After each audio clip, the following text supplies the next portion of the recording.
Yes? What is the difference between an algebraic expression, an algorithm, and a model? The difference between algebraic what? Expression, an algorithm, and a model. And a model. Okay, well, the word model is it's used to denote a lot of things in mathematics. It very often just means an equation or a set of equations where you take some feature of the world, something going on in the world, and you represent it by a model. I mean, it could be a graph, it could be a network. Whatever it is, it's some arithmetic, some algebraic, some mathematical representation of something in the world that you can solve. So you're modeling the world through these abstractions. In the course of building a model, when you apply that model to the world, then that very often leads you to or involves developing algorithms. Algorithms are procedures for solving problems. Let me back up.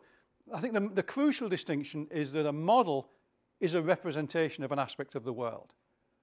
An algorithm is a procedure for doing things that allow you to make conclusions about the world. Very often, an algorithm arises and is used in the context of a model. In fact, arguably it always is. You need a model that represents something in the world, and in that model, you can apply algorithms to draw conclusions about the world. Relative to that model, you can also do algebraic reasoning, which may or may not be algorithmic. Algorithmic means step 1, step 2, step 3, step 4. But not all mathematical reasoning is algorithmic. It can be just, I've no idea how to solve it, I've no idea how to solve it, I've no idea how to solve it. Oh, I can solve it that way. It's insight. It's the aha moment. And a lot of mathematics is like that. It's very much not algorithmic. Often, mathematics proceeds by no idea, no idea, no idea. Ooh, great idea. And then when you reflect on that idea, you can get an algorithm so that other people can do it. Okay, so a classic example, I guess, would be solving the quadratic. It was a great idea. You can do it by turning it into a perfect square, completing the square. An ancient method we all learn in high school or even middle school. And the first person who did that, you know, that's brilliant. You just think, wow, I'll just turn this into a real square. And that actually, you can imagine that happening if you're thinking geometrically, actually. But the moment that person did that, you can turn it into the formula for the quadratic. And then you've just got an algorithm. You just plug in the values. X is minus b plus or minus the square root of b squared minus 4ac over 2a. There's the algorithm. That's the procedure.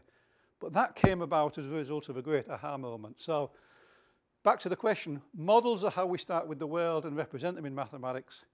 And then once we've got a model, once we've got the world captured, an aspect of the world captured in mathematics, we can apply algorithms, step-by-step procedures, or we can apply algebraic reasoning or geometric reasoning to draw conclusions about the world.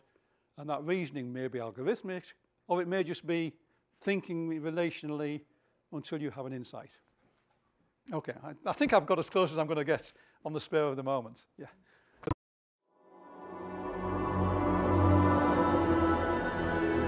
Stanford University.